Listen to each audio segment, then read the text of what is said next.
guess. Testing. Oh, okay. Good. You guys can hear me. Okay, I said I'll be reading Pater Proelium is how I think you pronounce it. I said I hope, cause I'm definitely not saying it correctly. Oh God, give me strength. Alright, well, let's go. Pater Proelium by. Wait, shoot, I forgot to ask who made it. Oh God, this is already a mess. This is what happens when you don't. When you forget to freaking write it.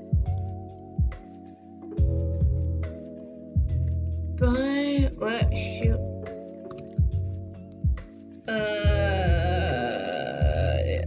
You can find. God damn it! I just wanted a reading stream. The technical difficulties. I don't want technical difficulties. I just wanted a reading stream. God damn it, God! There we go. Reading Pater Proelium by Unexpectedchair. Nice username if I do say so myself. I'll be honest. That is a very nice fucking username. Like, seriously.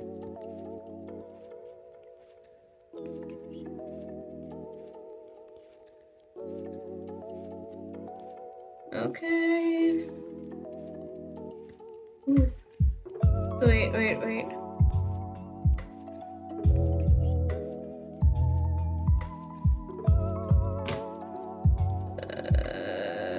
There's some things I have to check out after this. Okay, I'm delaying this too long. Get some hot tea, coca. Get yourself comfortable, warm, and listen to my shitty voice reading a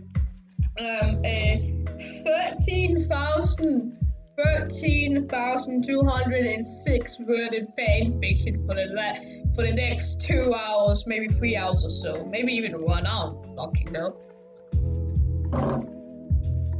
Let's go, biatch. Let's go. Pater Proelium by Unexpectedchair. As night falls, also, Pater Proelium is a My Hero Academia fanfiction. You probably saw the title. This is already very great. I'm saying the same thing so again. I will shut up now and actually read. Fuck. Okay. As night fell upon the Midoriya's apartment, Ingo felt a sense of gentle calm fill her. Izuku was on the couch, remote in one hand and a big smile on his face, waiting for Ingo to return to the couch so they could watch more of a crime show they're both falling in love with. Izuku was home for a week. Dorms had to be cleaned and UA staff deemed it safe for the students to return to their homes in the meantime. Thinking on what safe to return home implied about the dangers of a son's life wasn't wise. Ingo had her fair share of panic over various harrowing ordeals Izuku had gone through in the past few months. Despite her own plight, more than anything she was happy he was finally coming out of his shell. Ingo was immensely proud of the blossoming leader her son was slowly but surely becoming. Just like his father, she thought, as she approached the TV room, a small smile on her face at their dot thought. Izuku turned around from his spot on the couch, grinning sweetly at his approaching mother. And on pause, he proclaimed, hitting the play button on the remote as Ingo took a seat. Izuku scooted closer to Ingo, and Ingo ruffled his hair playfully. The show played on for a while. The episode was incredibly intricate and well thought out. Ingo found herself audibly gasping at some of the plot twists Izuku gripped Tom tight as the final moments of the episode played out, but his smile never left his face. Hopefully this ends happily, Ingo remarked, as the episode's killer approached one of the detectives on screen. I'm sure it will. They won't hurt the main character too terribly, otherwise there won't be a show, Izuku said, then proceeded to wince at the scene played out on the screen. Ingo raised an eyebrow. Didn't they put a bullet through her chest in season 3? Details, Izuku giggled, jokingly waving her off. Ingo smiled in adoration. A low buzz emitted from Ingo's pocket. Izuku's pocket. Excuse me, Izuku muttered, pulling his phone out and walking it up with a push of a button. Don't look away, he's about to shoot her, Ingo exclaimed, her voice jumping in anxiety for the fictional character. Ingo turned to the sun, ready to continue. Izuku's face paled. His hands shook slightly as he held his phone, the light intermingling from the colors dancing off the TV. He started, turning his phone out and undoing himself for Ingo's grip. I have to go. Something came up. I need to go to see a friend. Ingo frowned. She always hated seeing her son distressed. All right, don't stay out past midnight, and be careful. If anything happens, call me right away. Ingo reached for the remote and paused the show. Give me a second.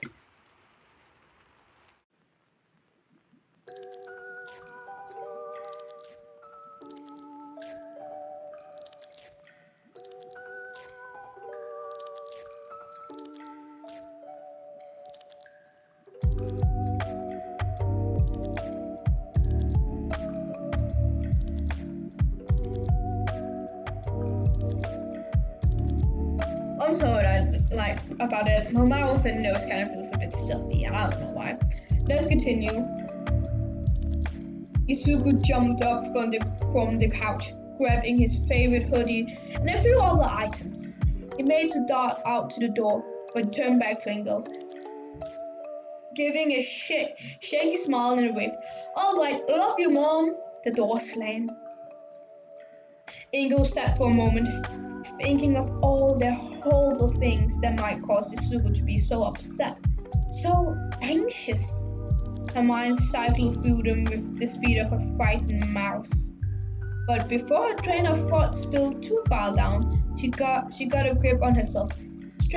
Standing with a stretch, she turned the TV off and thought over her options. Follow him, let him go, call someone. If I'm going to follow him, I'll break all trust. This crack is extremely powerful. I have the sense whatever he's doing will require more than just physical strength. Just physical strength. He could need an adult assistant. Who would I call anyways? Not the police. I trust Izuku and all my friends sleep early. Isashi? She paused at the thought it over with a sense of affection and caution, then shook her head. He's probably busy catching people like the hero killer. Besides, I don't even know what's wrong yet. Suddenly, her phone vibrated. Messaging app. It's 10:30 p.m. Izuku. Hey, Mom. Can it come to you, eh? I think I might need your help with something, if it isn't too much trouble. Ingo frowned, very skyrocketing, and sent a quick reply. Ingo, I'll be there in half an hour. Love you. She pocketed her phone, reached for her purse and car keys, and hurried through the front door. She climbed the car and turned the keys, headlight roaring to life. There was a feeling. It seems to be in the shadows of her car, hiding from the light. It buried itself deep inside Ingo, like a snake slithering through the ground. Ingo did not know this feeling.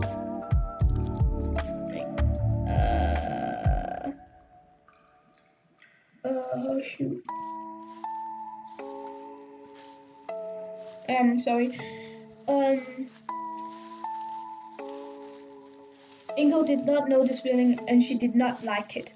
She drove down a route she had memorized as just in case, fear gnawing at her from the inside. Why was she needed at UI? And yet, a feeling, like sixth sense, told her this was just beyond school. She's so lost in thought, Ingo didn't realize as she pulled into the parking lot just outside UA. At least he had run this far on his own. The drive was at least 25 minutes. Her earlier befuddlement about why Zuko would be here was overshadowed by relief that he wasn't in any apparent trouble. But the relief that he wasn't in any apparent trouble, but that release only lasted for a moment. Hey, quick question. Is the sound like background music like too high? Because in headphones of mine it's very loud, but I don't know what it's like stream wise. If it's too loud and you can barely hear me, I will turn it down. You know? Okay? I'll just turn it down if it is. I'm gonna turn it down anyway. Fuck it.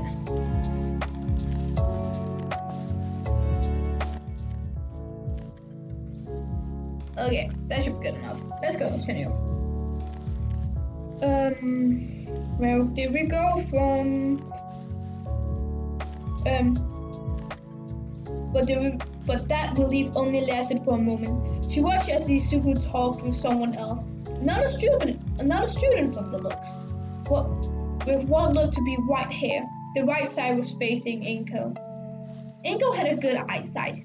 Even in the dark and from a good distance, she swore she saw what looked like a cut on the other student's face. Nausea crept in along with worry for this child. She didn't even think she knew. The beginnings of a headache stabbing behind her eyes as the feelings intensified tenfold as Izuku and the student entered the building. But he had texted her because he needed her. He got out of the car and approached the front gate. As Ingo made to step past the opening, she remembered something. The barrier. Ingo with an audible sigh, and I don't have a clearance. And then the realization came to her like a slap to her face. Duh, she thought, running back to her car as fast as she could as her legs could take her. Without stopping to catch her breath, Ingo threw the passenger car door open and opened the glove apartment. After a moment of digging, she found what she was looking for. Her husband's spare identification. Here's to hoping this isn't illegal, Inko muttered, eyeing the car. He left it with her when he took his post further up in northern Japan. Just in case. Again, she approached the gates outside the school and a deep breath. She walked through the front gates. No alarms, no barriers, nothing. She breathed a sigh of relief. I'll call him later and thank him, Inko thought, speed walking towards the front door and the steps.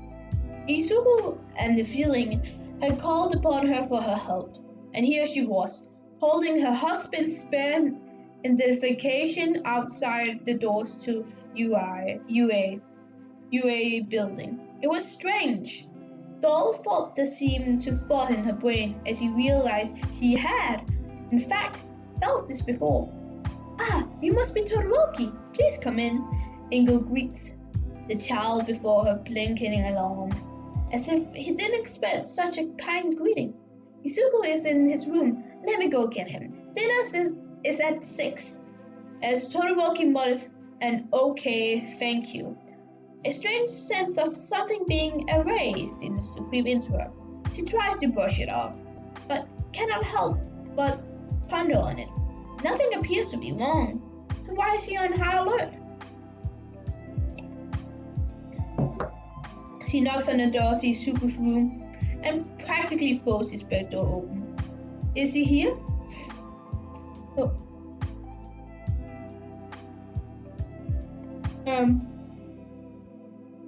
Is he here? He says, very apparent in his excitement.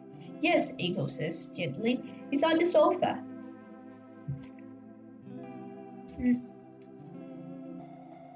Izuku speeds down the hall. Inko watches him go for a minute with a fond smile.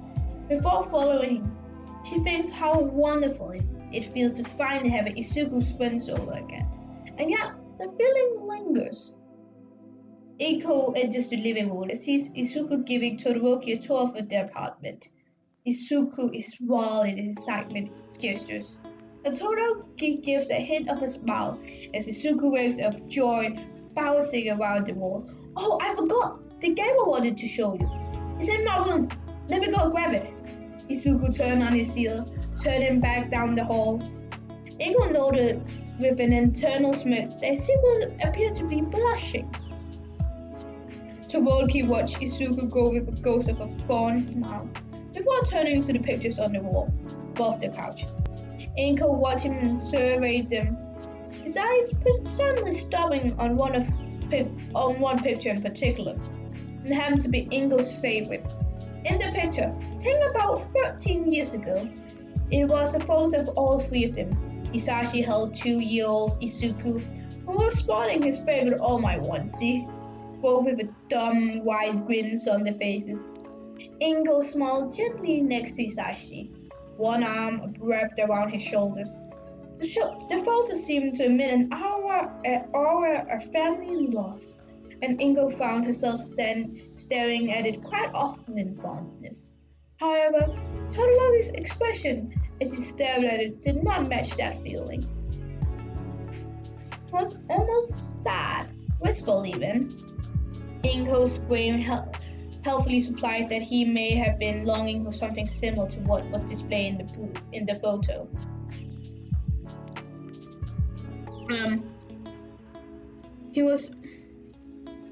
Inko's brain helpfully supplied that he may have been longing for something similar to what displayed in the photo. Inko promptly smacked her brain lightly, though the feeling seemed to intensify at the thought. Worry again got the job out her as he filled it to the brim. An uncomfortable feeling settled into the pit of her stomach and up her lungs. She roared to keep an eye out for her son's friend. Inko approached the UA staff room cautiously, being careful to be quiet, voice sounding from inside, allowing what sounded like sniffling.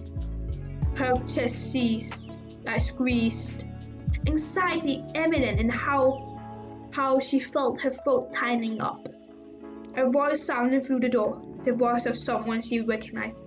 We can't just sit and do nothing. This has gone far enough, Izuku cried, indignant. He has a lot of money and a lot of power. I agree that we can't just let this happen, as if I would ever, but it would be extremely difficult. She recognized the voice of Aizawa Shota, one of her son's teachers. He has been doing this for years. It's manageable. I'm just worried about my siblings. Shoto, no! Izuku yelled, and Inko felt an odd sense of pride for his resolve. He has to pay for this. He has to pay for this. It's wrong, and I can't stand to see you hurting anymore. He needs to pay for what he's put you through. Oh God, Inko thought as realization slammed into her. They're talking about Todoroki Enji, aren't they? Sadly, we won't be able to get something done overnight, President Mike emitted a melancholy note in his tone. Inko glanced down her wedding ring, her eyes widening. She then chose that moment to open the door and proceed to step into the room. You might not be able to, but I might. Inko's determined stare fixed on everyone in the room. Izuku stared at his mother, eyes poking out of his head. But you need to do exactly as I say. Excuse me while I make a call. Mom! Izuku blurted in alarm, standing up. You here? I saw a blink. How did you get past the security system? Oh, you know, she said, laughing nervously. Oh, one moment. She dialed a number she had memorized many years ago. It rang 3 times exactly before someone answered. International Bureau of Heroism Related Investigation. State your name and purpose. The days in the 13th present were full of anxiety-inducing situations and surprises from various crimes and heroes. The nights relatively calm most of the time, except on full moons. Full moons were another story. Hisashi strolled into his own section of office after doing his nightly final check on the cases he monitored.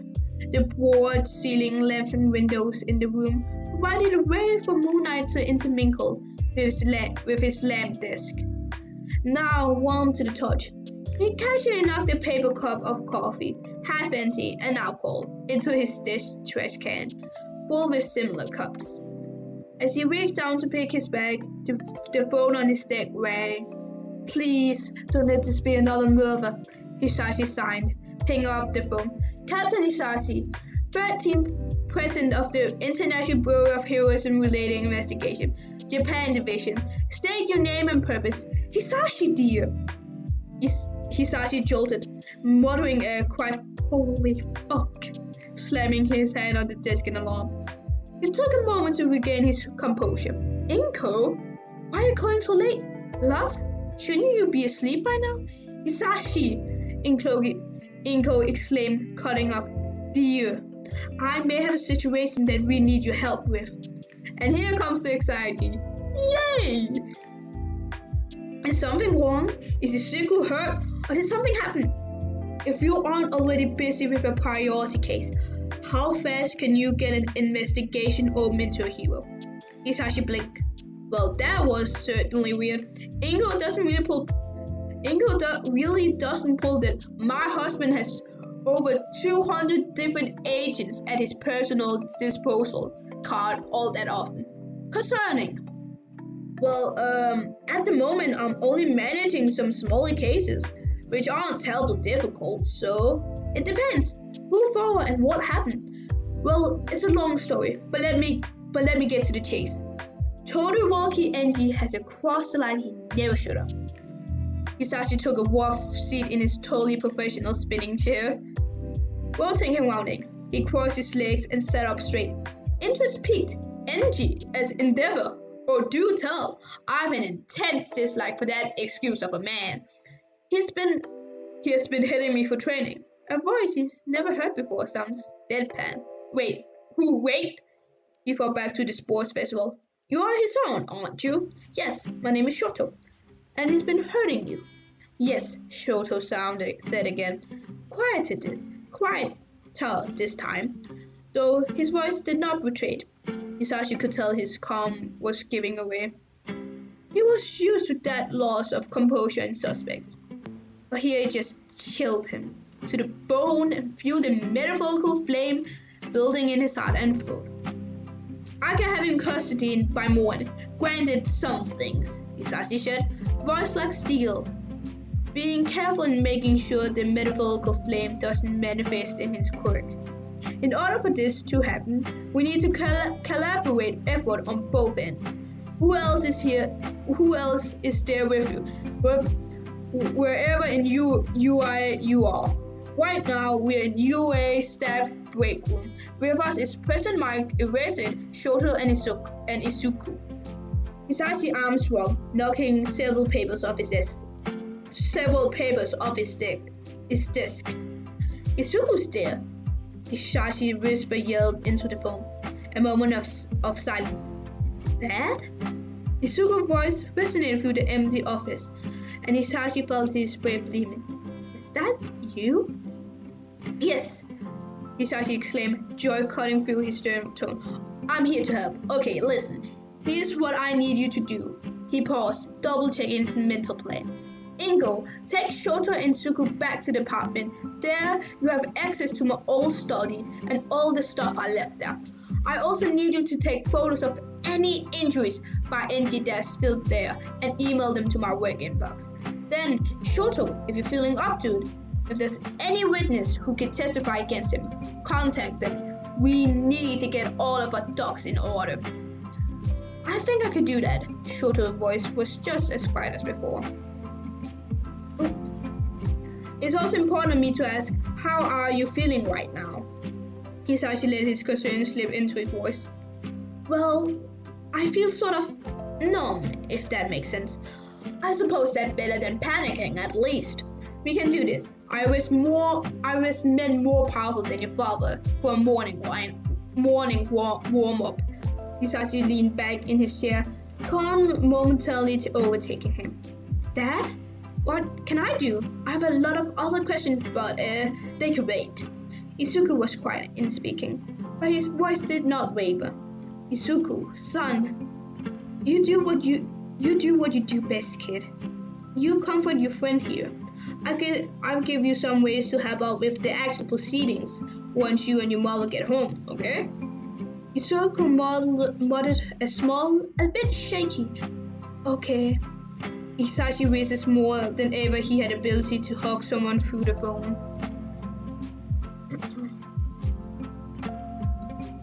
Oh man, my throat is dying already.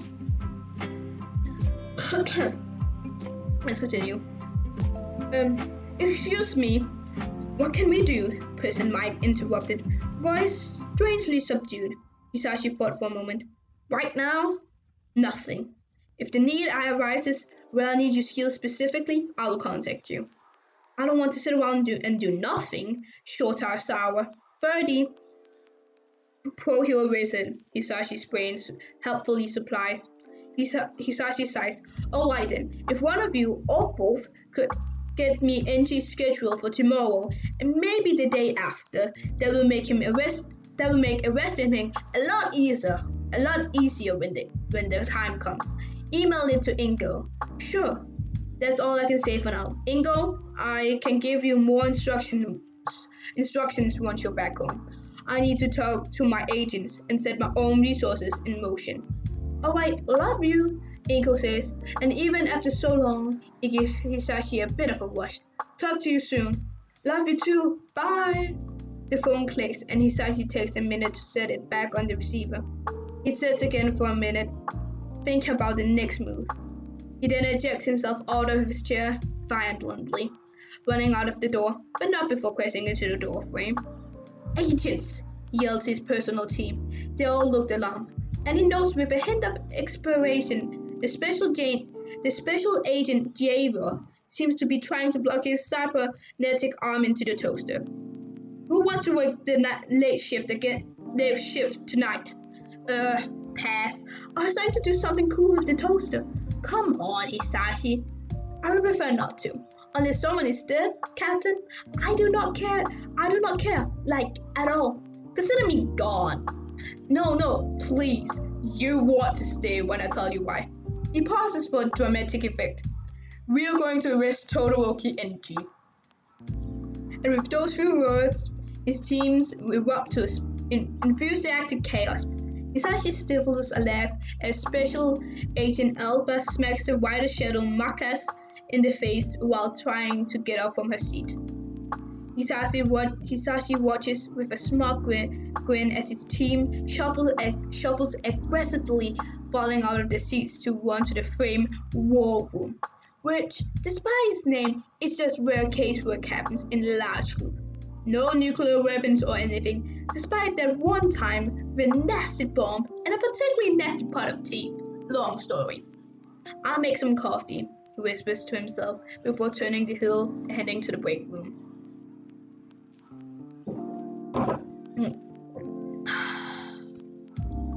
Oh man. When the growth of hero rose from the ashes of peril and chaos, along with it came laws. With laws came new branches of government. With it came new treaties. With it came the International Bureau of Heroism-related investigations.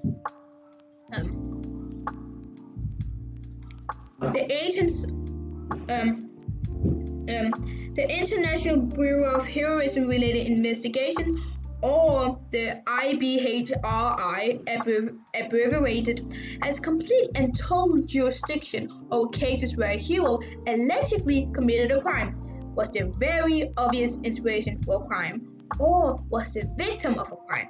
Typically, they deal with felonies such as fraud, murder, or arson. Smaller and petty crimes are left to the police.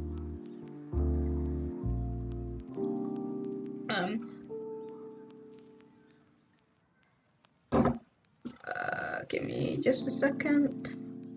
I'm going to get some more water.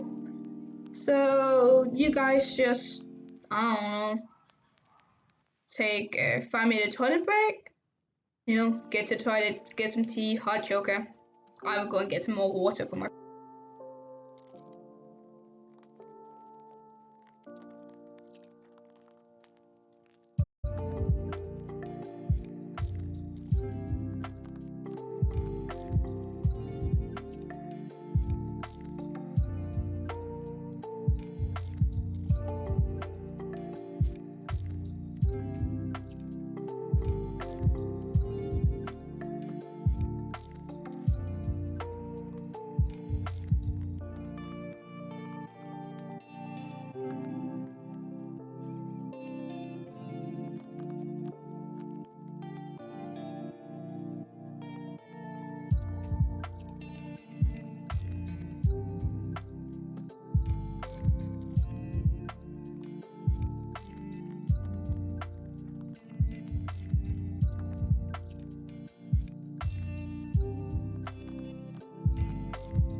I'm back again, and we're going to continue now.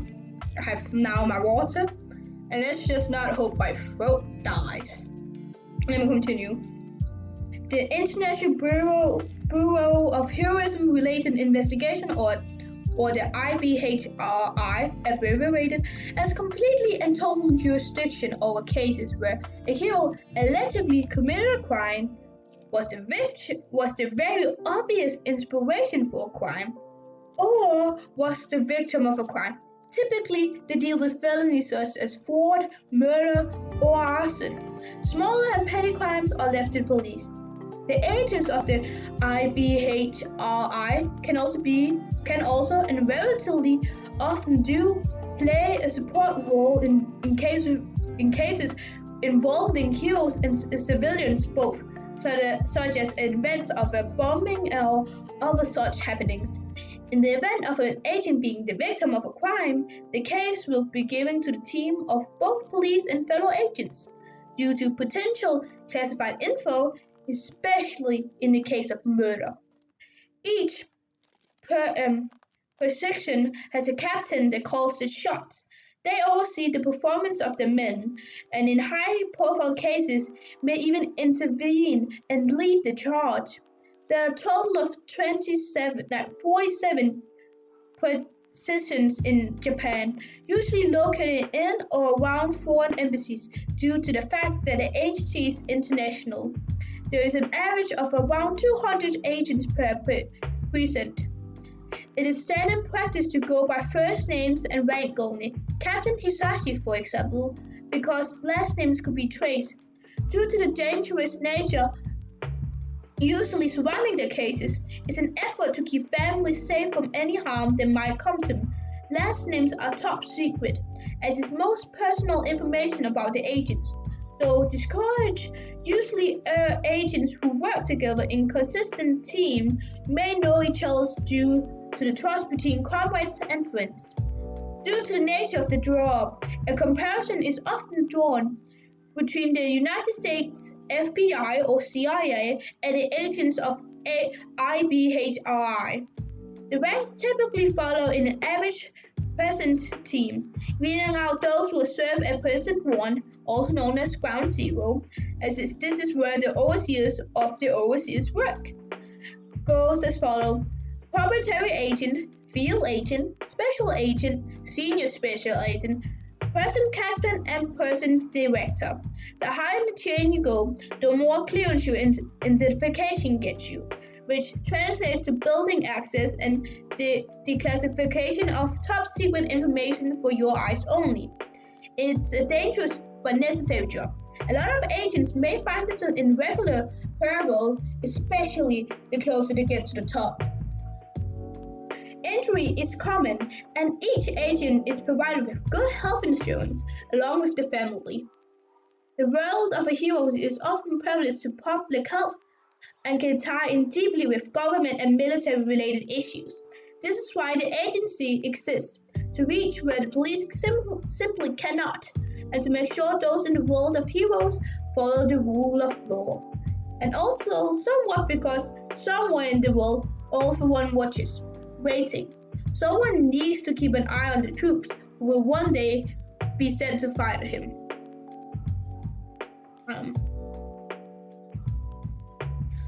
I have so many questions. The soft hum of a car moving along the familiar roads accompanied by Izuku's voice.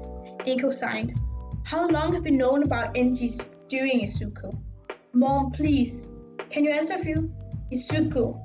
Miss Midoriya, Shoto cuts in, leaning his head in between the driver and the shotgun seat. With all due respect, I would like to know more about the man who's currently gunning for my father's arrest, my old man's arrest. I must admit, I'm rather curious. Double teaming me? Really? Inko thought, pursing her lips. Well, it's only fair, I suppose. What do you want to know? That's a secret agent? Izuku blurted almost immediately after Inko had finished her words. Yeah, Inko replied, deciding a joke was in order. Overcorrecting her son. A really hard one too. Mom! Izuku yelled, turning red, mortified. And then she heard it from the back seat. A quiet but deep laugh. Despite the situation, Shoto is still laughing. That's good.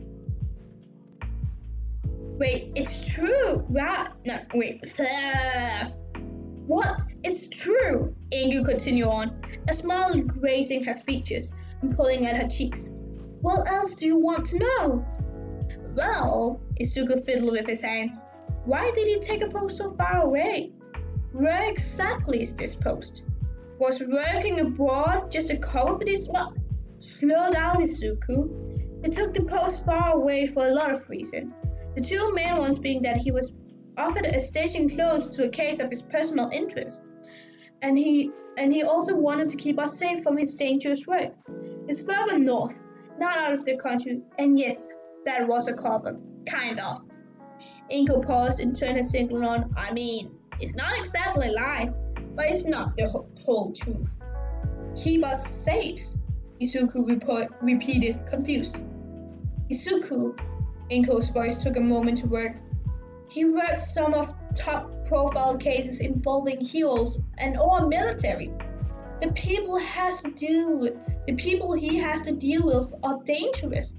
That's, Shoto said, for lack of better words. It makes sense. However, quite a few heroes will do anything to keep their status if it's in jeopardy. That makes them unpredictable. Inko nods in solemn agreement. But he's an incredible man. Hisashi is. He has a very high case closure rate from what I hear, and it's part of the reason I fell in love with him. He thinks outside the box. It means we made a hell of a team when I still worked in the press relations. Her voice turned fond. Izuku stole a glance towards his mother. You really love him, huh, Mom? And he loves us, Inko confirmed. Izuku is silent for a moment. Oh, with how little he visits or calls us of late? I don't know. Izuku looked down and closing his eyes. I thought he stopped caring. Ingo's eyes softened considerably. I think, knowing how he is, he's distracting himself because he cares. And well, we should have told you all these years ago. But Hisashi wanted to be kept a secret. He was worried you would get involved somehow and get hurt. Izuku appears to process this.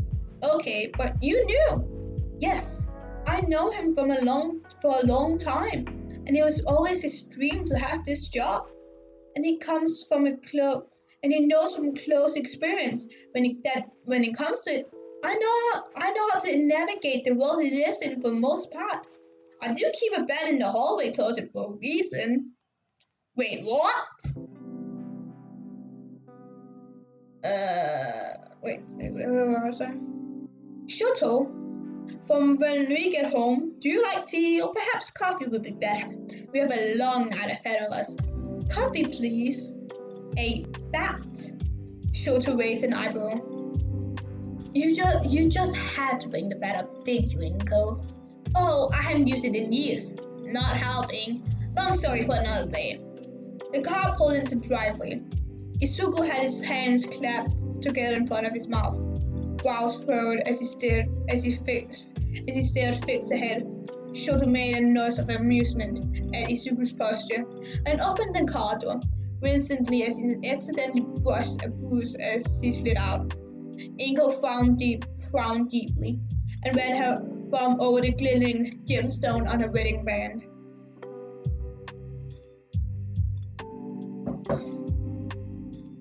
You're telling me he's been hitting this kid for training? Marcus Levine exclaims. Marcus Levine, correct please, famous author, and currently shadowing Special Agent Alba in order to do research for his next set of bestsellers. Kind of a wise ass most of the time. It makes sense. Someone like him would, Special Agent Nyla pointed out with malice in her tone. If I know anything about NG, is that he'd do anything to have someone under his name suppress All Might.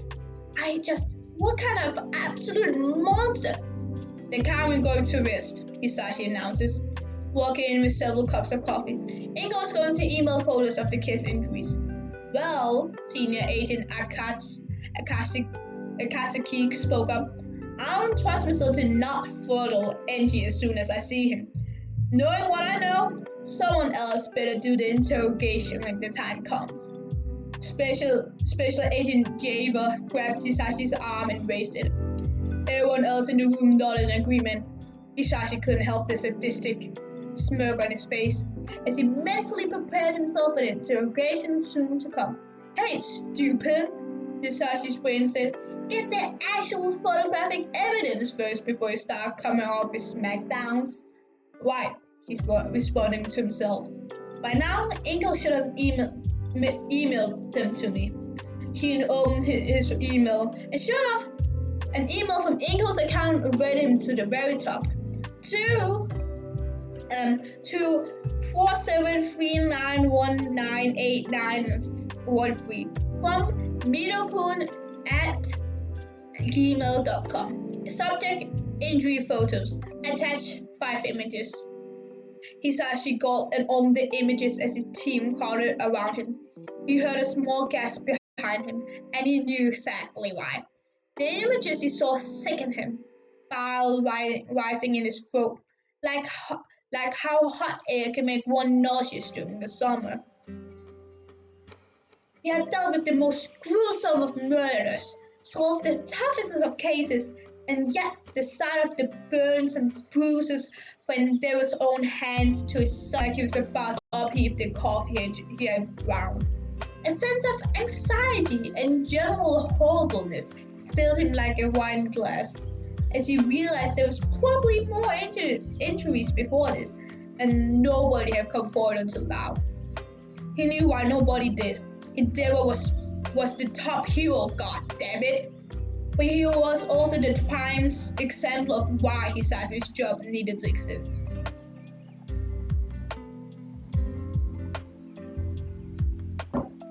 because I know you have good relationships with the judges of the courthouse. So once Xavier, since your fastest timer by a long shot, finishes filling out the request for a arrest warrant, think you can pull the friendship card and get us a fast signature? Can I? Can you? Can you? Of course I can. Alright then. Special Agent Ayako print out the images sent to us and start pulling together a case file. Special Agent Nyla, pull any information you can about any previous incidents that might indicate a history of abuse with Angie. Anything at all. Aye, Captain. And I'm going to call Inko on Skype. She should be home now. And I can talk to this kid directly.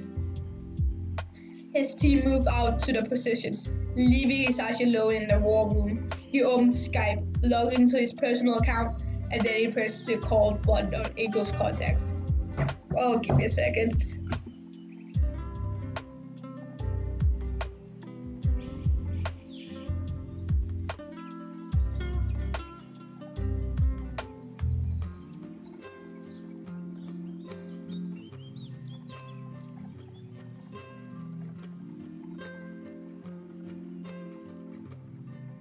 I'm sorry, I'm back. I just feel like I feel kind of like shit right now. Oh well, I will push through.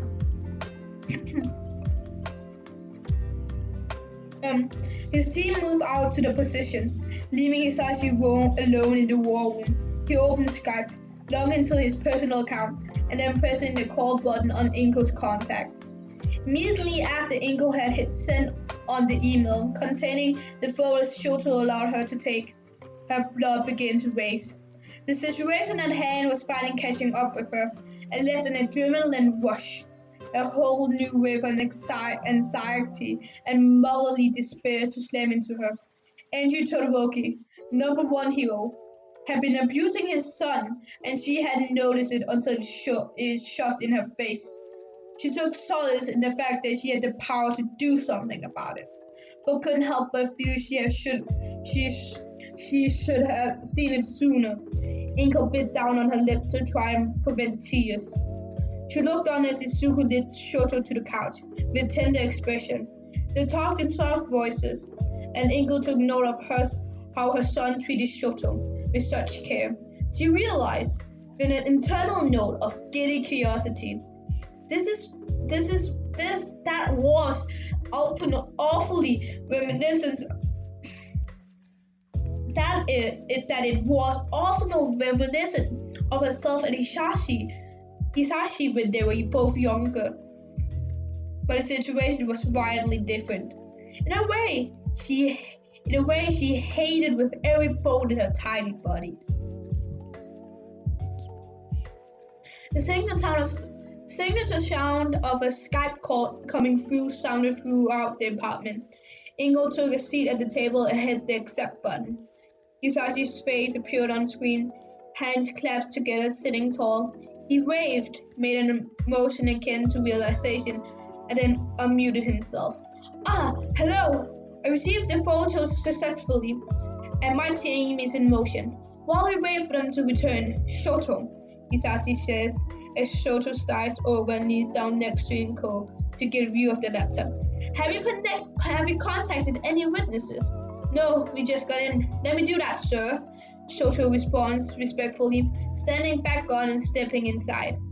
Izuku feels where Shoto once was, and Inko gently pats his arm. Anything I can do? Izuku asks after a moment of hesitation. Eager to help, huh? Hisashi says soft. Yes, actually. Go into my study. In there's a kit of sorts that can be used to gather fingerprints on skin. If successful, it could place NG at the scene. What? Really? That's cool. How does it work? Izuku curious as ever. Inko smiled and stood to go and get the kit. I get it. You two can do it out over for cynics. Ingo stands, but Izuku grabs her sleeve in protest. Mom, no, I can't get it. No, Izuku. You and your father catch up. I think I remember where that particular kid is anyways. Izuku frowns, but doesn't continue to argue. Ingo walks down the hall into the room just next to us.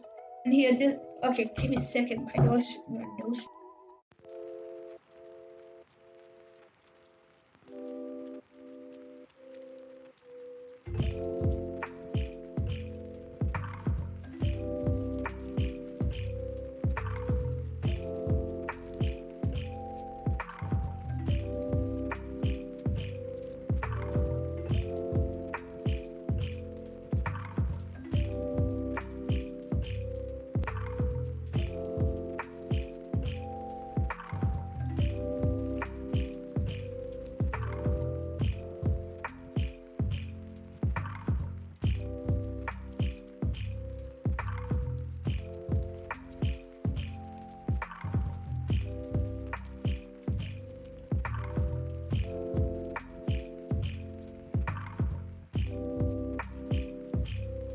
I'm sorry about that. My nose just felt, you know, stuffed.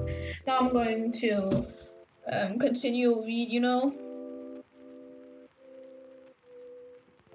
Let's go. Izuku, you and your father catch up. I think I remember where that particular kid is anyways. Izuku frowns, but doesn't continue to argue. Inko walks down the hall to get to the room just next to hers, and hears a distant clatter from where she left the others. She turns the doorknob and pushes in, opening the door. The study is full of books, some covered in dust, and that is what to be a computer setup without a computer. She turns to the right, where a bunch of drawers are, and opens the third drawer on the left and digs for a moment, before finding what she was looking for. As she pulls it out and makes to the exit room, a sound that is out of place reaches her ear. Soft crying, absolutely unmistakable to her ears. Inko runs out, heart beating fast, and sees Todoroki sitting in chair now, with his hands resting on one hand and his other hand holding his phone. Izuku is hugging him softly from behind, and Inko Hisashi is showing Todoroki that it's going to be okay through the laptop speakers. What happened? She asked, setting the kid down on the table. Todoroki took a deep breath, trying to calm himself. I'm not used to this. Something being done. I never allowed myself to hope. And now that it's in front of me, I know how that can feel, Hisashi responds. But it's going to be alright in the end. No matter what.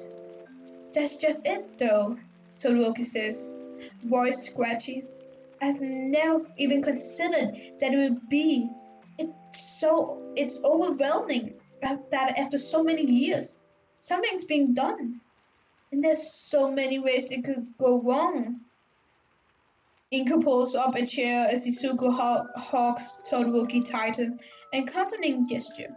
She sits next to him and looks Todoroki in the eye. Of course it's overwhelming, she begins, voice intense. Things like this always are, where you have powerful people that have your back. You got us. You always have a home here. Todoroki inhaled deeply, trying to calm himself, but failing.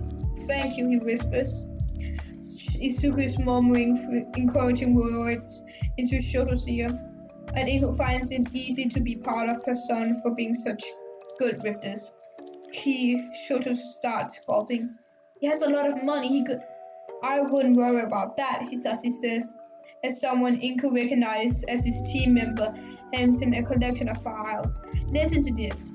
A few years ago, reasonable evidence was found that his endeavor was committing fraud in his early days of heroism. When he was first making a name for himself, the person dug into this. An agent from President 34, was murdered by a hitman that was arrested last year by the name of Tanaka Aki. And Izuku prompts, still clinging to Todoroki. His face is wide with horror and implication. Well, guess what we found down deep in Genji's financial records?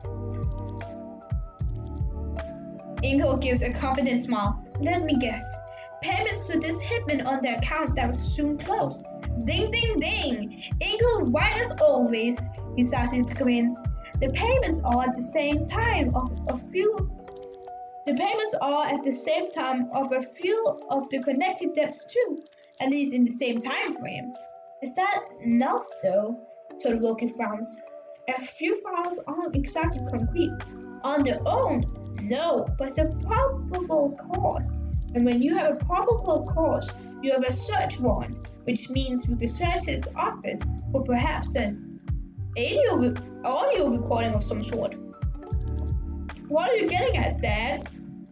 Izuku asked, wide-eyed. Well, I have intel around. I heard rumors recently, yes, of a recording where Endeavor admits to all of this. We already have him on file, as I mentioned before, and because of that, it's also probable cause for murder. If it's big as this file makes it sound. Hisashi shovels some papers around. I've seen people kill for way less. It's like a show, Inko whispers silently to Izuku. Shoto looks taken aback. I knew he would do a lot to keep his status, or to elevate it, but I thought I was his only plan for that. I never guessed he would done all of this as well. His lip curls in disgust. Ingo takes concern at the use of words, noting how Shoto seems to objectify himself. I'm not surprised, Suku mutters. He thinks with his fist, not his brain. Oh, that's good, Hisashi leans forward. Accurate too. I saw a fight of his in person. He fought every few seconds, sure, but he was quick to fix in flames instead of long-term strategy. Hisashi huffles. He's good at what he does within the moment, but he feels as if he's above consequences in the long term because nobody has proven he isn't. We're going to change that. We got another thing coming, and he does. Shoto huffs. I don't even think he has even considered that consequences apply to him. Hisashi scoffs. Of course not. He burns the present for the sake of his brighter future,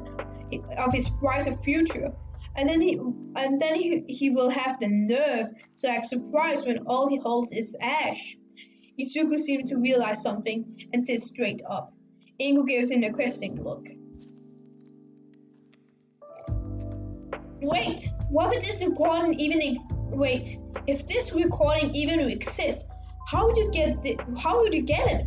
Don't you need a warrant? Exactly, Hisashi says, snapping his fingers.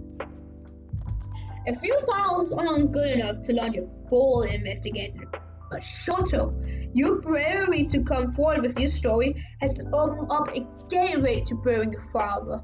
We launch an investigation into what he's done to you, and we get probable cause to search the house for such things as DNA, evidence to place him at the scene, or if he's ever made you bleed. Well, I doubt he knows enough to realize that even with blood appears to be gone, it still leaves a trace for a good while. So while the investigation team does that, we can search his study. Then, of course, due to the all other crimes, a search of his office is also in order. Even if we don't find the recording during our search, his reputation would be destroyed either way by the rumors of something like that, no? You're so dramatic, someone says as they sweep behind Hisashi, and Inko recalls the person very well from a long time ago. Let me see, they say as they pluck the papers out from Hisashi's hand. Ayako, I was reading that. You need it for the file. You can have it back when I'm done, you fluffy bastard. That's Captain Fluffy Bastard to you. Are we putting together a file? Inko says after trying really hard not to laugh.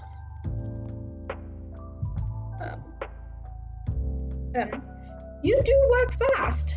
Hisashi adjusts his tie. Why, of course. The team is really fired up. Nobody here lacked endeavor in the first place. And well, in my present, let's just say abuse is one of the requirements you don't want to be brought in for. Wait, you're present? Present? I'm going to say how you say that. Wait, you're present? Izuku begins. Don't tell me you're captain. Yes, it's hard work though. Puts you in greater position to help Shoto, Inko points out. Indeed, that's a plus. Inko then noticed that Shoto appeared to be lost in thought. Judging by his posture, as he looks down, something on your mind, Shoto? My mother, Shoto says after a minute, and Inko's posture becomes a little straighter. He's paying her medical bill. What will happen? Hisashi clearly thinks on this a minute. Well, depends on what he does with his funds. He may assign assets to his agency, which he could entrust them to stop paying, but there's an upside to that. If he assigns his assets to his agency, he will no longer has control over those funds. So someone at the agency could assign it to. You're on your phone with your sister, right? You are on your phone with your sister, correct? Shoto nods. Another thought struck Inko. Dear. He could always claim the bruises are from UA training, she says, and Shoto hunches. Izuku frowns. But wait, those bruises are fresh. Those bruises are fresh, and training has been paused for weeks. Inko snaps her finger. A minute ago of her husband's earlier action. That'll make it for good defense, yeah. Slow down, Hisashi mutters, furiously writing what they're saying. He could always claim the photos was photoshopped, Shoto says, sitting up. Well, aren't the tests designed to see if it was altered? Besides, surely there's a credit for that. Izuku mumbles. Slow down, Hisashi tries again. And Inko covers a laugh behind her hand. Yes, but what about other things? He can alibis. Doesn't even apply if you pay to have it done. Alibis can be bought. Slow down! Hisashi yells, shaking Shoto and Izuku after almost brainstorming. That was very cute, I admit. But there are also some good points I should consider. But I'm going to be interrogating him, so I need to be prepared for anything his lawyer or he might use as defense in the interrogation room, then later in court. Which, despite your earlier plans, mean we have to cover all our bases outside the interrogation. Inko mutters loud enough for everyone to hear. We have a lot of work to do. Time passes quickly, but also slowly. After that, Inko feels like she moves simultaneously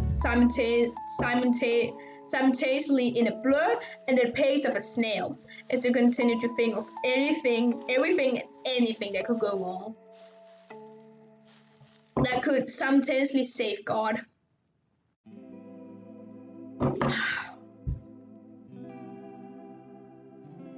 Ingo decides she never wants to see hide or hair of Gmail again after an entire night of emailing relevant people, including former co-workers from when she worked in press relations long ago, who she would done well to have never spoken to again, and Shoto rounding up having to ice Izuku's hand when he cramps after he scribbled hundreds upon hundreds of words. It's very late when Hisashi finally confirms they have gone through everything enough times, and they retire to bed. Inko barely registers her son falling atop his friend, right on one of the couches, and she was just enough consciousness to smile before she stumbles into bed around 2 minutes past 4 a.m. The elevator door to the 13th precinct opened with a soft ping, as early morning light flooded through the bulletproof windows. As soon as Hisashi stepped out, chaos filled his ears. Papers shuffling aggressively, the sound of yelling and the noise of phones ringing all nailed together the glorious cacophony. Hisashi calmly surveyed the people under his command, sipping his coffee. 2 sugars and only a little bit of cream. With an impressive expression, he had led this prison for more than 10 years. He was more than used to the daily antics that came with mornings. They was just normal. However, today was different from normal, by only a slight. For the first time in his 21 years of employment, Hisashi looked forward to an interrogation. See, there goes a little saying, a common rumor, an agreed upon truth in the prison. Whenever the captain stepped into the interrogation room, there will always be results. He was a profiler.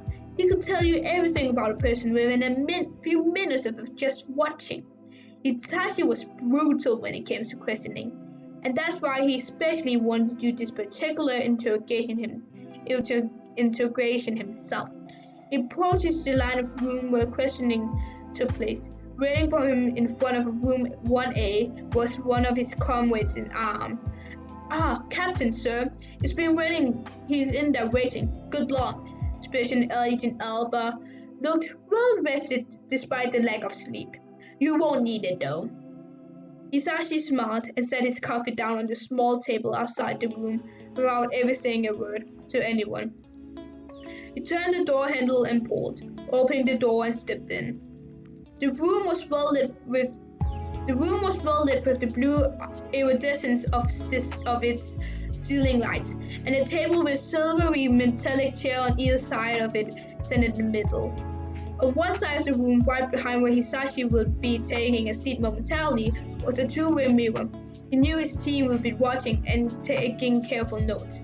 Across from Hisashi was Enji Todoroki, impatiently tapping the table.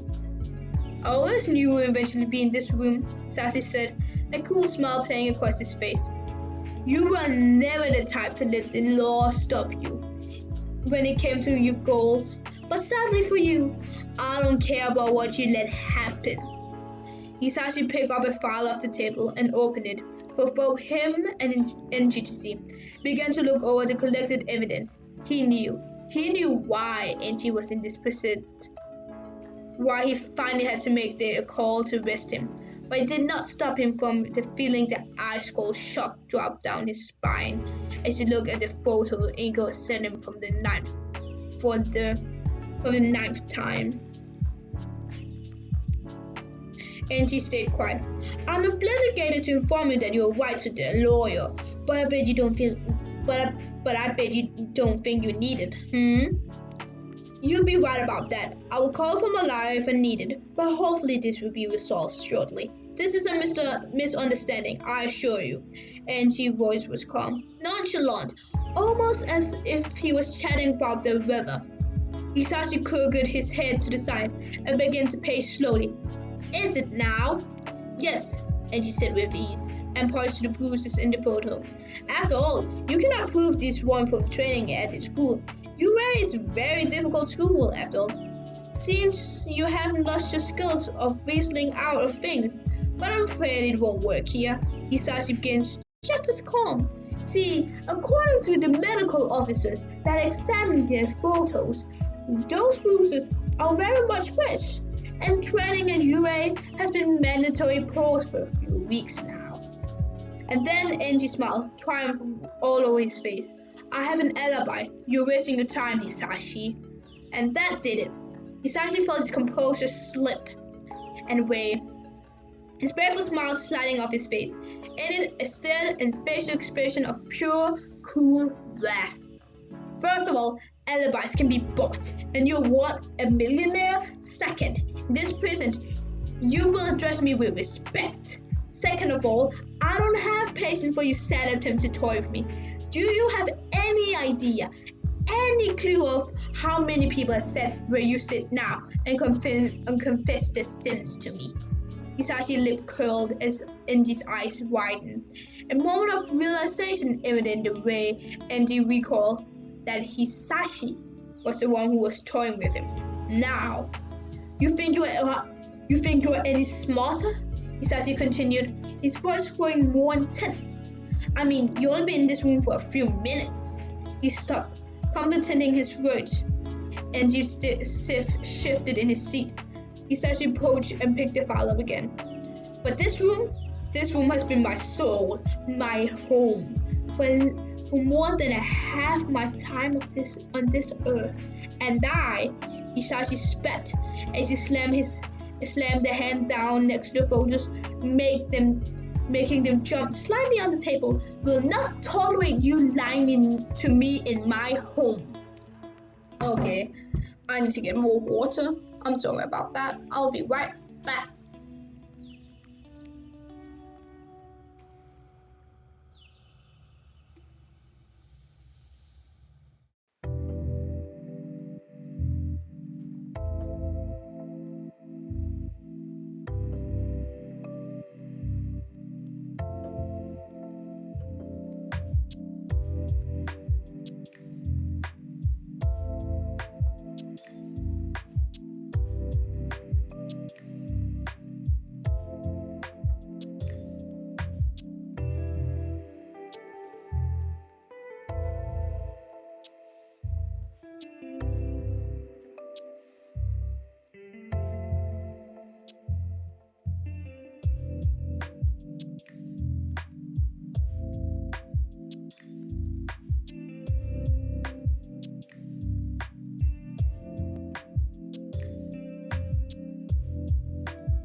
Okay, I'm back. Where did I come from? Angie looked at the photos and then back at Hisashi. He opened his mouth and promptly closed it. Right now, my team is sweeping your home for any more evidence. But to be honest, I would have more than enough to convict you of the very least child abuse. These photos are enough to make a good case on their own, not even taking into account your other children, who I can almost guarantee won't testify in your favor. And don't even get me started on other things. You're done to get into your current position as number one hero. Among these things have been fraud and, if I remember correctly, potentially murder. Both of which, by the end of the day, I will have proof as solid as cementors for. The words rushed over the room. Hisashi took a moment. His expression turned to a clever smile. Now tell me, Angie. Hisashi paused, taking off his glasses, fixing Angie with a hard stare. Do you still think we, defenders of public against heroes like you, are wasting our time? Angie took a deep breath, but said nothing. His silence spoke volumes, as did his accent, as he reached for a pen, and Hisashi smirked and made towards the exit. One more thing, Angie, Hisashi said as he opened the door again to leave. I hope it burns, knowing that in the end, all you ever be is second best. Your little slip-ups aren't even my top priority. My top priority case. A bold-faced lie. But he couldn't help his satisfaction watching Angie twitch, clearly suppressing his one wounded pride, judging by how the flames that always seems to cover him gloom dangerously. Officers will arrive shortly to take you to holding. With before the rest of the legal system possesses you. He exited, slamming the heavy interrogation room door behind him as he caught sight of Engie's escorted down to the holding cells. As he left, he could hear his team whooping in the distance, reading Hisashi's calm expression as a sign the interrogation had gone well. Hisashi headed down to the office as he entered.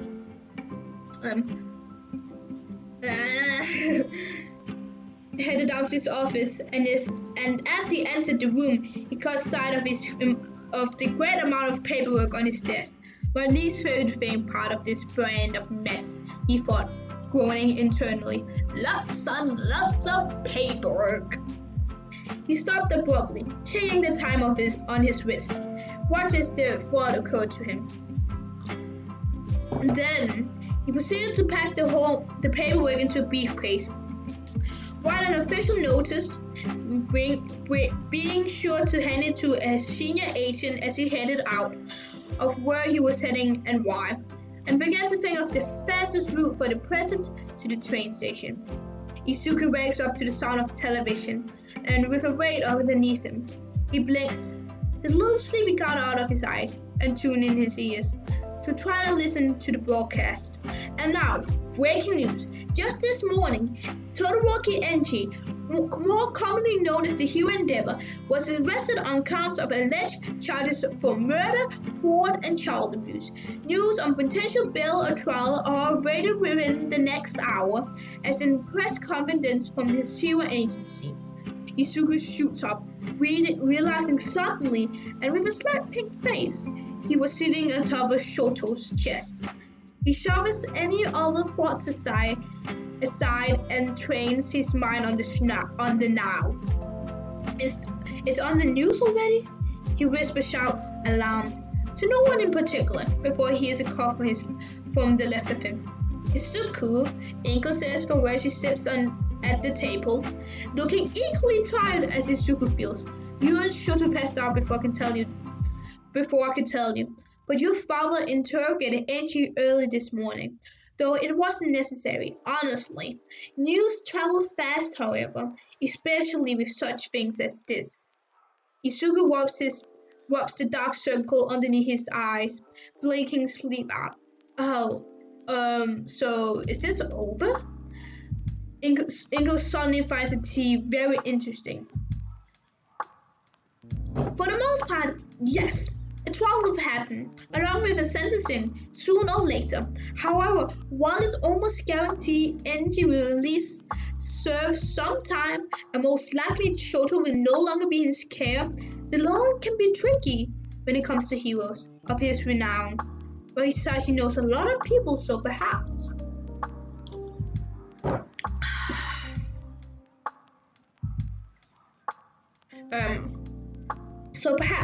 Izuku frowns, looking down at Shoto, who is still peaceful sleeping.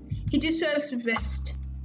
Izuku thinks after everything they had just learned and been grappling with, after all those years of dealing with that man, Shoto deserves a sleep to last a lifetime. I have faith in your father. Izuku looks up.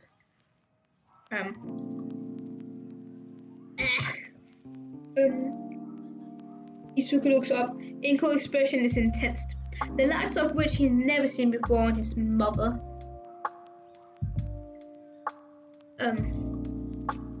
He always managed to pull through, even when it seemed hopeless. Hisashi is a leader, is a puppeteer.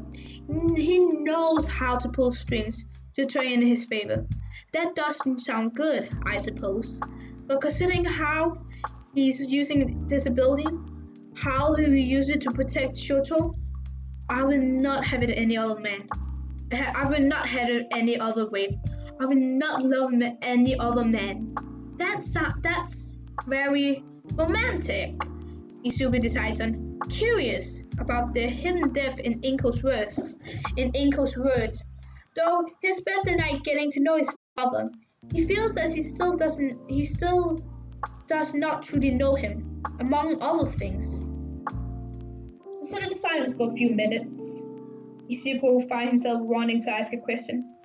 Mom, he begins, trying to find his sound to continue.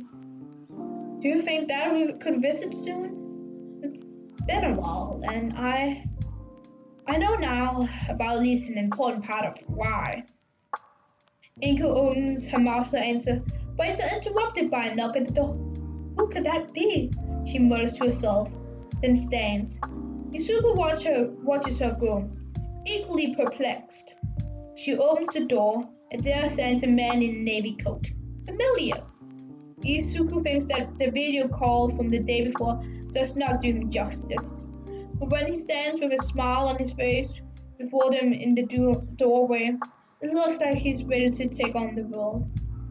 Hi, Hisashi says, before Inko leaps into his arm. Izuku memorized the way Hisashi laughs as he trails Inko around, her own laughter light, filled with joy. Maps in his mind how Hisashi puts their forehead together and the love in Inko's eyes as Hisashi holds her up. Izuku wants to never forget this moment as his parents kiss and Hisashi bridal carries Inko inside. Ugh.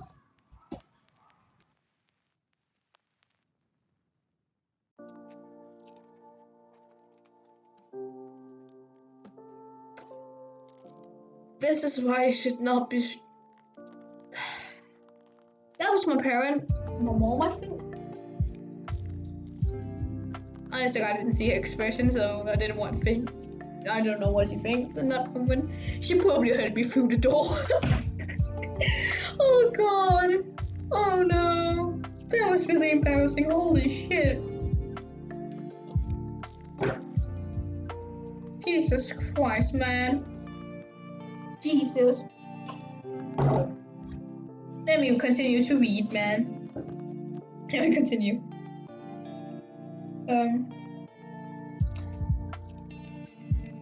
Izuku never wants to forget this moment as his parents kiss and Hisashi bridal carries Inko inside, grinning as he spots Izuku, because it was in that moment that all his doubts momentarily dissolved to an image of a family finally being whole. Dad, Izuku whispers quietly, standing. Hisashi gently puts Inko down and she smiles, then excuses herself momentarily from the room, heading down the hall to her bedroom.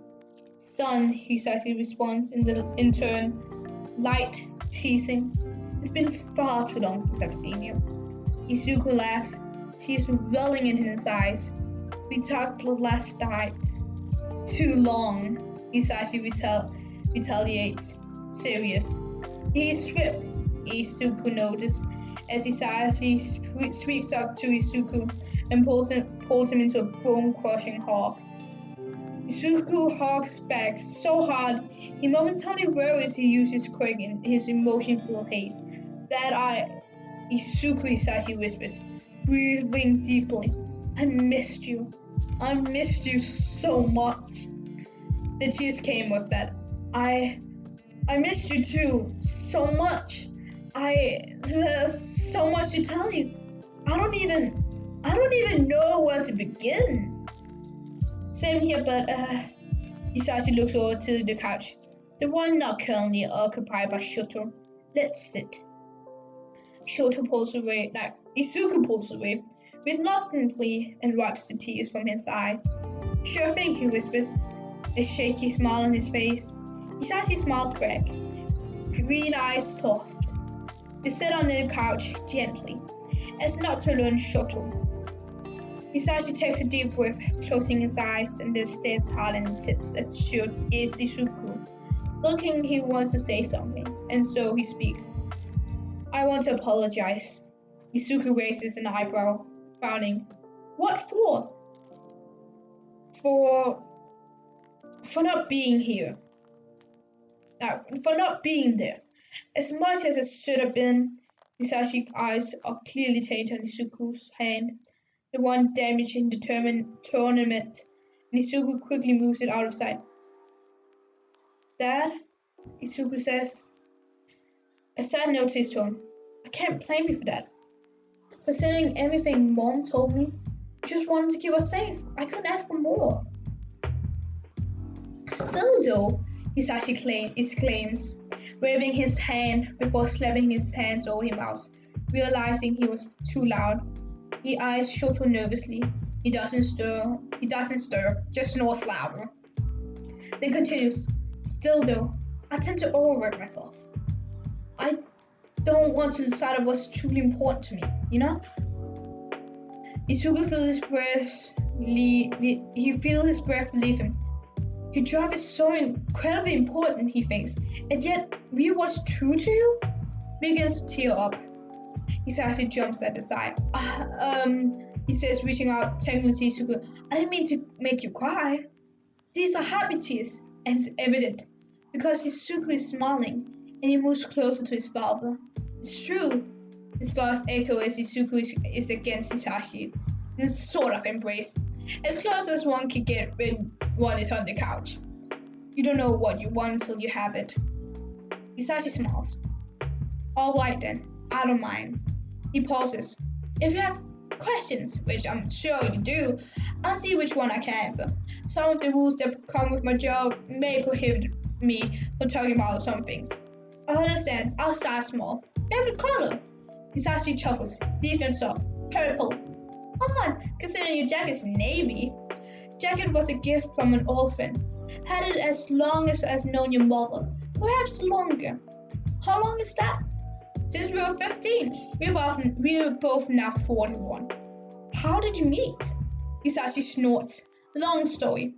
We were both walking across a bridge that went over a stream? River? Unsure. Anyways, we were walking from the opposite ends of the bridge. My friends and I on one, her and a bunch of other upperclassmen on the other. They took a camel, threw it off the bridge, and I, being an idiot, yelled to my friend, "Hold my coat!" and drove after the camel, falling in the moving water, and when I got out, soaking wet. Yes, the camel was fine, I proclaimed. Inka walked out. You said, "Oh my goodness, you are so beautiful," and your friend had to carry you away because your legs started to give out from shaking so bad. The water was freezing. Hisashi laughs. I wasn't bad at resisting impulses. Izuku is giggling softly. The running through it. That's so cute. Inko nods. He did that, yet I'm the one who asked him out. She winks at Hisashi, then returns into the kitchen. Hisashi rubs the back of his neck, a blush across his face. You always were the brave one when we were young. Still am. Inko calls from the kitchen in a teasing tone. Izuku covers his mouth to prevent a loud laugh from escaping. Shoto stirs, but not awake. Alright, to continue on. Is your work busy? Hisashi sucks in through his teeth. You wouldn't believe some days. You manage a whole percent? It's a lot of work, but I like to think I'm good at it. Why do you do it? Why do you do it? Diving deep, huh? Because I know some of heroes who don't deserve where they are. That's a short answer. Long answer, I can give entirely without breaking some rules. Got it. Yes or no? Do you know any big secrets? That's why my hair is so fluffy. Izuku laughs again, muffling behind his hands, then continues. Are you tired a lot? Yes. It's a joke in my office my blood is now 90% caffeine. Izuku frowns. That can't be healthy. Probably not. Izuku then looks at his father's face and reaches out to touch it. What about? He says, placing his hand across the scar that runs diagonally across the bridge of Hisashi's nose, stopping just beneath the eye. These. Izuku moves his hand above the Hisashi's right brow, where another scar, parallel to the one across the nose, runs. Hisashi breathes out, shutting his eyes. Work is dangerous. Watch out for sharp objects. Solid advice, Izuku says, concerned. Are there more scars? Yes, and you? Your hand. I think there's more scars than that. Yes. The semblance of their relationship from the last time they saw each other, around 3 years ago, give or take, most likely a little less, remains because they still know each other of each other's boundaries, well, enough not to incur any further, at least, not right now. Anyways, Izuku continues, breaking the brief silence. Rapid fire round. All the previous questions have been rapid, Hisashi points out. Fair, but seriously, Fairy G, raspberry herbal. Interesting. How does your quirk work? Oh, I can produce and then exhale pyrophobic gas or liquid. I'm also for the most part fireproof or fire resistant. Whoa, cool. Izuku smiles, but then his face drops. Are there any side effects? Well, there's a nasty cough sometimes after I exert it. And thus my acid reflux is particularly nasty. I see. Hey, wait! Izuku calls himself up, scrolling. I have a bad acid reflux, and I know for a fact that genetics has a hand in that. Hisashi laughs, perhaps a little nervously. Yeah, couldn't give me a cramp, but could give me pain whenever I drink lemonade? Izuku grumbles. Genetics sucks. Hisashi snorts. Anyway, who were the people you were talking to last night? That was my personal team, to put it. Professionally, really, they're all close friends. Oh, huh? Does Mom know any of them? She has met everyone at least once, I believe. Can I meet them? They seem cool. I don't want to say no because you don't need to explain. Izuku sures slightly. Just fallen. Work rules, right? No, he says, stroking his chin. They're just really, what's the word? Inappropriate? Wild? Out there? Inko yells from the kitchen. All of the above, Hisashi looks back to Izuku. But they know who you are, anyhow. Izuku gives Hisashi a confused look. We watched the sports festival, he explains. You were incredible, and everyone thought so. You saw that? Izuku whispered. Touch. I didn't think you did. Why, of course. Hisashi whispered, exclaimed, drawing himself up and adjusting his tie with a smile. Why wouldn't I watch it? I don't know. I figured you'd be busy or something.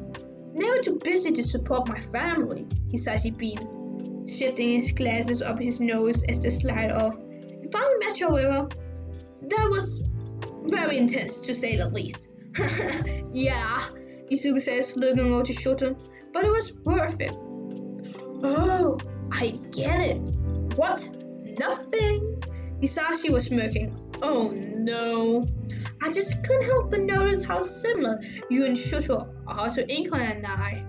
Relationship-wise.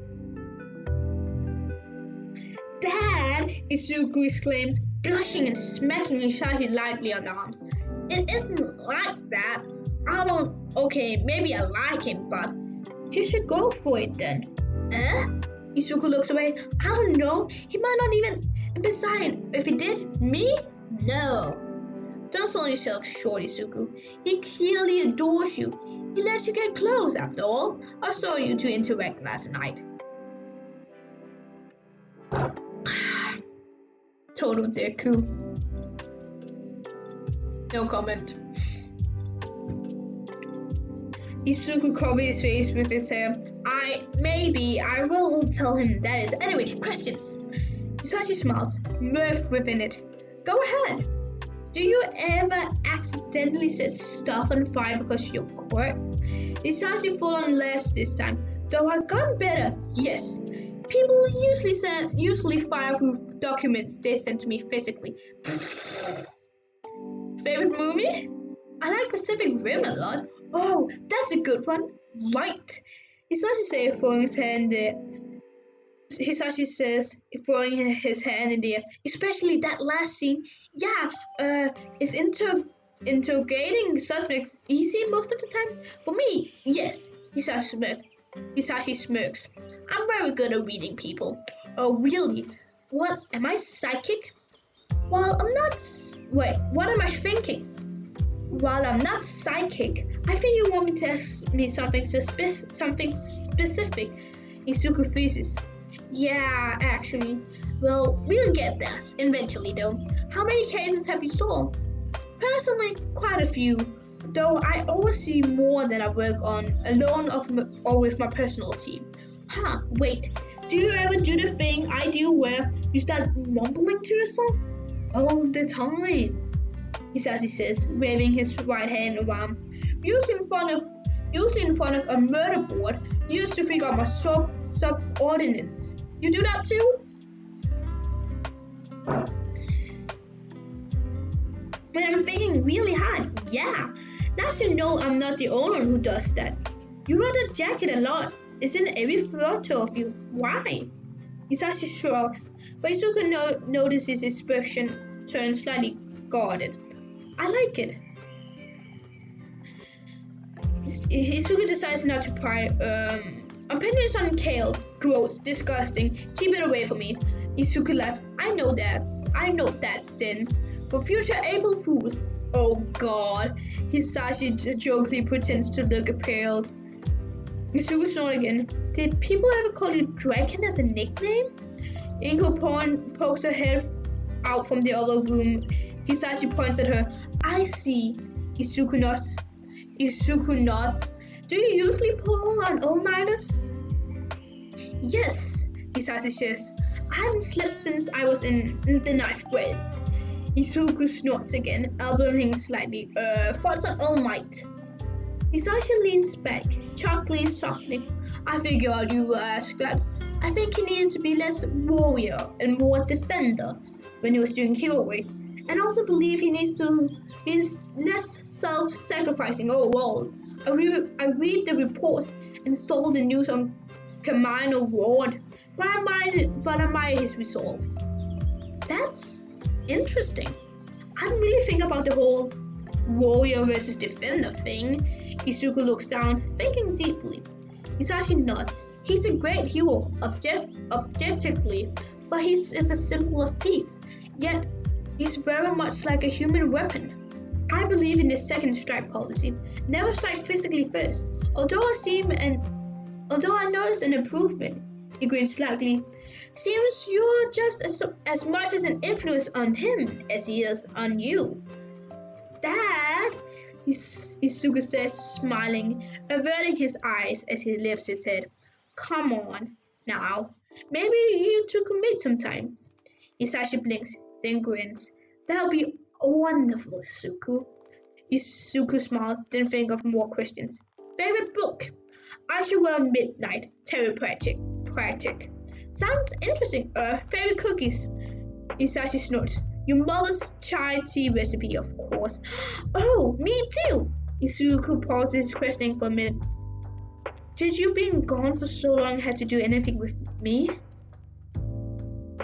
Hisashi was leaning back with his eyes closed, in relaxed position, until Izuku asked the question. After those words were said, Izuku felt himself being jostled by the movement of Hisashi sitting straight up, eyes wide and alarmed. Izuku, Hisashi begins, giving a concerned and pained expression. How could you ever think that? Of course not. Izuku averted his eyes and heard his father make a sound like the wind was knocked out of him. You have been distant, Izuku thinks for a moment on his word choice. Dad, I know your work now, but you took a post so far away when you used to have one here. I know that much. I just thought. Izuku trails off, looking down into his lap. Hisashi is quiet for a second. Izuku feels a sense of hurt pull inside his gut. Until Hisashi shakes his head, rappelling smacks his own face a few times, and then yells while pointing, Izuku! Izuku hands fly out, surprised his son outbursts. God, yes? I want you to know, Hisashi begins, quieting slightly and putting her hands on Izuku's shoulder. My absence was never because of anything you did or were. Isugu began opening his mouth to say something, but is cut off. And I want you to know that I took that post. I did it because it was something important to me. And I'll tell you all about it someday. But Isashi quickly glances over to where Shoto is sleeping, and Isugu sees his relief at the fact that Shoto is still snoring. I love you very much, Isugu. I'm so lucky to have you, and to have seen you grow. Oh, Isugu thinks he slumped down into his lap. I needed to hear that. Isugu, are you alright? Isugu looks up to his father concerned gaze. What? You crying? Did I say something I shouldn't have? Isugu lifts his hand to his face, and sure enough, his father's right. Oh, no, I'm just really glad. Yeah. He smiles, then stands. We should help your mother make breakfast. Isugu makes a sound of agreement and stands. He manages to move towards the kitchen, eyes still misty, and suddenly pulled into her by his father. I'll be sure, Hisashi whispers as Isugu with no hesitation hugs back. To visit and call more. Now everything has changed. Nowadays, I don't want to miss any of it. Not if you and your mother, not for the world. And there go the waterworks again. Isugu's tears staining his father's navy coat. What's going on? A voice from next to him says, and Isugu and Inko peeks her head through the room from the kitchen. Shoto is awake, nearly rolling off the couch. Isugu sees Shoto's face go through a journey as he takes in the scene in front of him, of Isugu crying in Hisashi's embrace. Though not a father and son affair was Shoto. When did he? Shoto mumbles, wiping a sleep out of his eyes. When did you get here, sir? Did I pass out on your couch? Apologies. Isugu, are you okay? Oh, I should get a cup.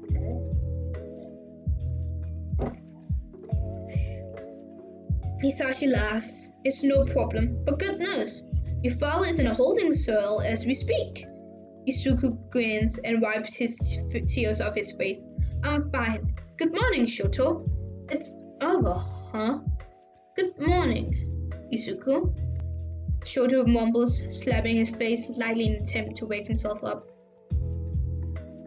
Hisashi frowns. Isugu, can you join your mother in the kitchen? I need to speak with Shoto for a second.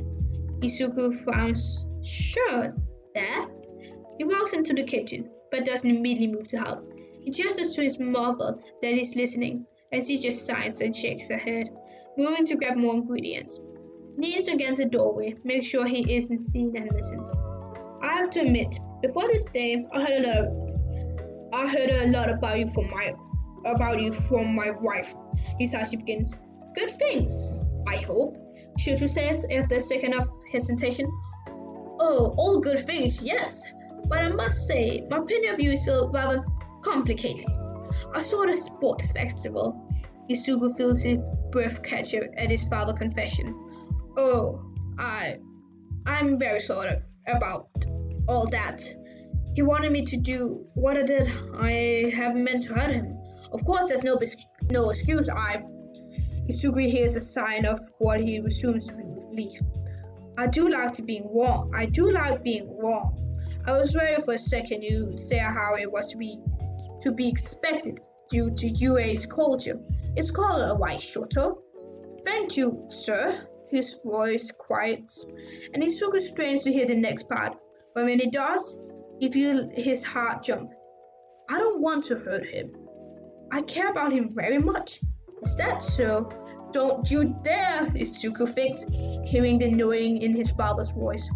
Yes, he was my first friend. I hope it's alright that we are friends. Why wouldn't it be? I could tell from how you acted on Intel phone call last night. You met my father, Endeavor, but before today, haven't you? I'm surprised though. You've been very kind, and it goes against with what I'm used to. People usually encourage me with him. It's quite for mad. I suppose I took a line of thought into anticipating how our exchange of words would go, but thankfully you betrayed my expectation in that sense. I'm glad, Shoto says, and he sounds happier. It was your son who pushed me to differ from him. Ah, yes, Hisashi replies. Izuku always starts meddling things that doesn't concern him. It will either get him in lots of trouble or push him to number one spot someday. I'm glad you took whatever Izuku did to heart, however. I am too. He helped me a lot. And I'm sure you helped him. It's good to know he has a friend to send to him. Did you know of Izuku's past friendship? I hesitate to call them. Shoto sounds a tinge bitter in his next words, and it makes Izuku freeze. I'm aware of Bakugo Katsuki's abhorrent treatment towards Izuku. Yes. You noticed, or did Izuku tell you? Hey Mix, you know he opened up to you, He really touched you then. He tends to hide things. I'm aware. I can usually tell when he's feeling a certain way. Strongly. And it's why I'm sure Izuku will be glad you're home. More silence. Izuku is confused. I hope so, Hisashi says after a moment. Why wouldn't he? I could tell. He missed you terribly. Was I that obvious before? Hisashi sounds competitively surprised. You sound surprised. Why? You know why? I've been away frequently for a longer duration than usually. I anticipated some form of rejection, but while you were asleep, we talked. And there was no trace of bitterness. It's odd. I think if he was upset, it was because he missed you terribly. He wouldn't be upset at you, sir. Izuku is tempted to exclaim, exactly! But he hears Shoto begin to speak again. And if I may, they have far from forgotten about you. Your wife and Izuku still cares about you very much. Izuku finds her nodding aggressively. Inko gives him a strange look as he looks away from mixing something together momentarily. Thank you, Shoto. That means a lot to hear. I hope you're right. Izuku knows it's not his imagination that Hisashi sounds choked up. I know I am, sir. There's a silence, and what Izuku assumes to be an exchange of smile.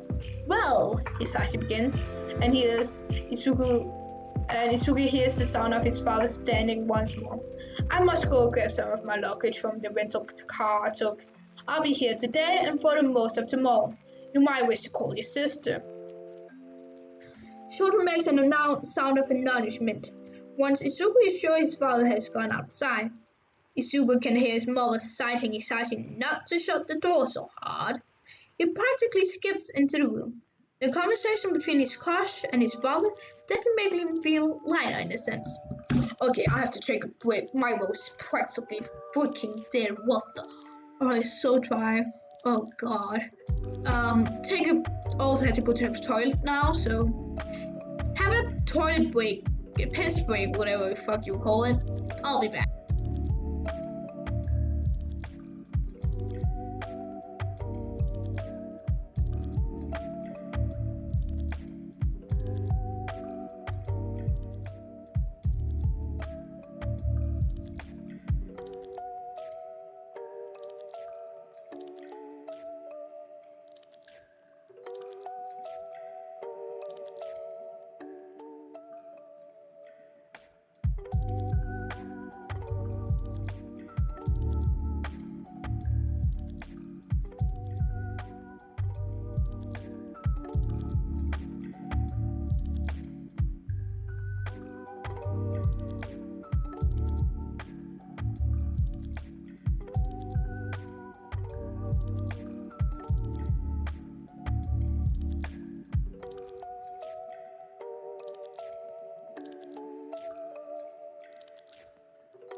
Okay, I'm back. And my throat feels a little bit better now.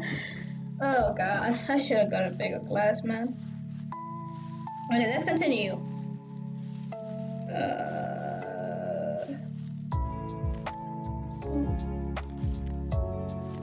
Shoto makes a sound of acknowledgement. Once Izuku is sure his father has gone outside, Izuku can hear his mother citing Hisashi not to shut the door so hard. He practically skips into the room. The conversation between his crush and his father definitely made him feel lighter, in a sense, and shed some light on two of the people he cared for most. So, what did you talk about? Izuku asked, hoping he sounds innocent. Shoto gives his look like he knows.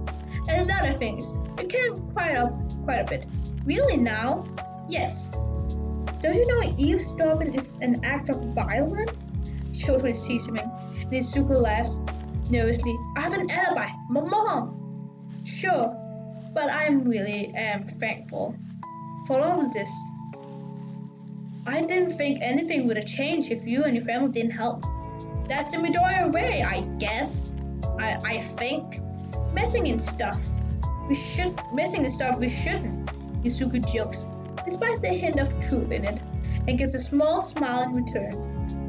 They hear the door open quietly. Hisashi makes a shushing motion to the two of them as he comes down the front hall. He sets down his bag against a wall, then creeps into the kitchen.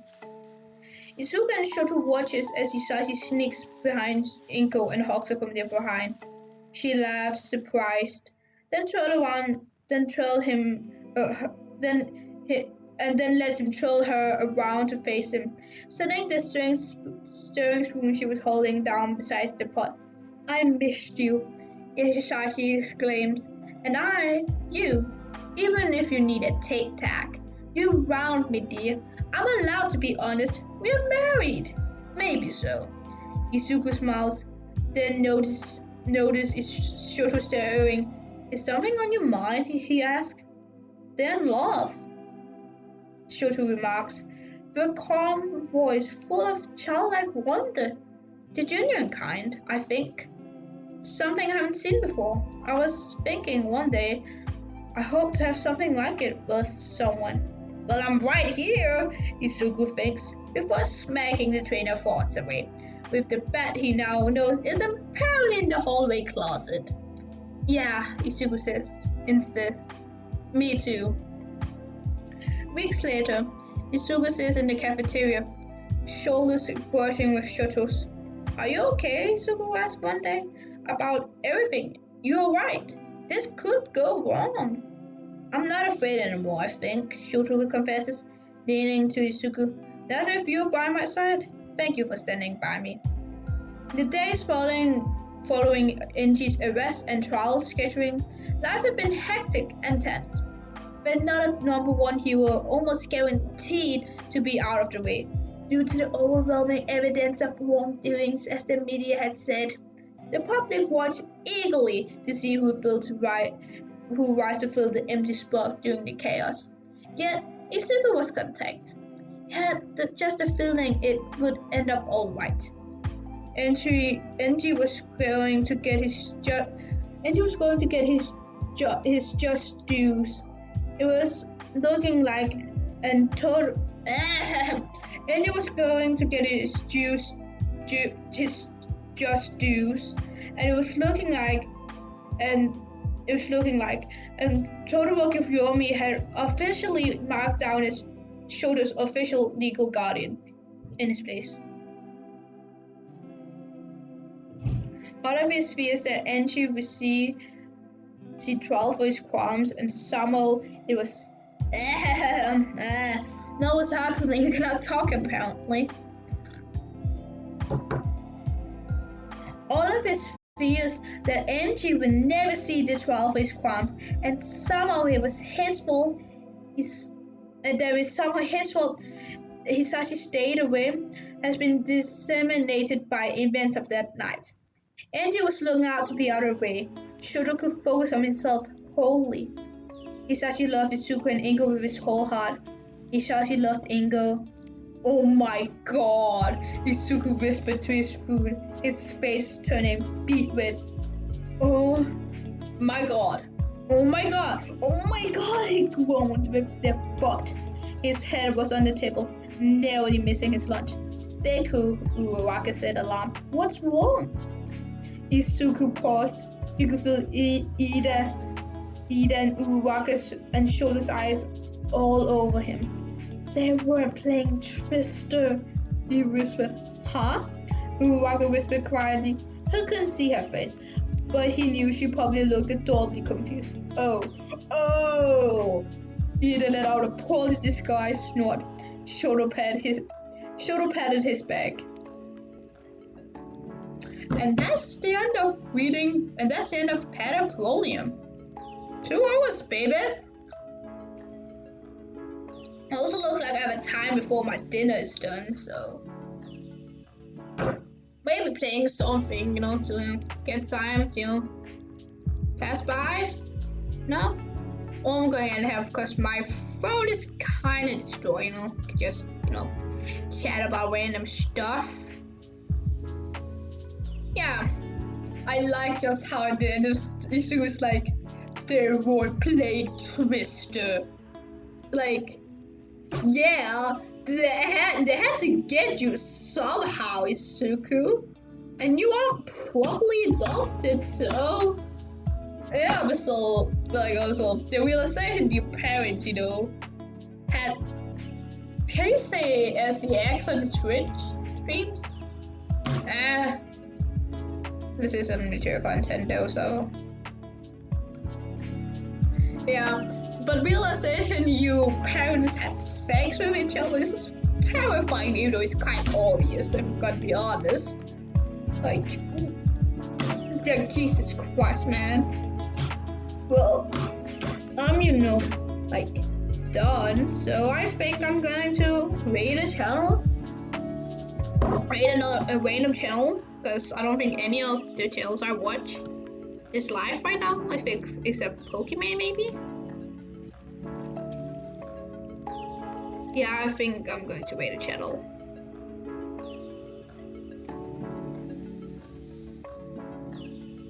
Yeah, I'm going to raid Pokemon. I hope everybody had a fun reading stream, and I'm going to rest my throat. And I hope you guys have a good time with Pokemon. See ya later. Bye.